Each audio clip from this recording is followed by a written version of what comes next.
ისრაელსა და ჰამას შორის მიღწეულ შეთანხმებას კიდევ ერთი გამარჯვებული ყავს. კატარი. ახლო აღმოსავლეთის ყველაზე მდიდარი ქვეყანა მხოლოდ 3 მილიონი მოსახლეობით, რომელსაც ბევრად უფრო დიდი გეოპოლიტიკური გავლენა აქვს, ვიდრე ხშირად ახალი ამბებიდან გვესმის. რა ვიცით კატარის შესახებ ერთი შეხედვით. ის არის ნავთობითა და გაზით მდიდარი ქვეყანა, აქვს მსოფლიოში ერთ-ერთი საუკეთესო ავიახაზები, 2022 წელს უმასპინძლა ფეხბურთის მსოფლიო ჩემპიონატს, ფლობს ერთ-ერთ უმსხვილეს საერთაშორისო მედია ალ-ჯაზირას, ბოლო დროს კი ის თითქოს ახლო აღმოსავლეთის შვეიცარიად გადაიქცა და ისრაელსა და ჰამას შორის კონფლიქტის მედიაციას ცდილობდა.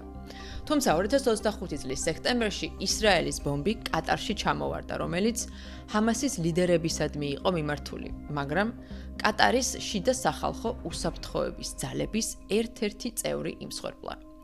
ამ ინციდენტმა კი საერთაშორისო და განსაკუთრებით შეერთებული შტატების უკმაყოფილება გამოიწვია, რადგან კატარი არა მხოლოდ რეგიონალური მოთამაშე, არამედ ამერიკის უსაფრთხოების ერთ-ერთი მთავარი პარტნიორია.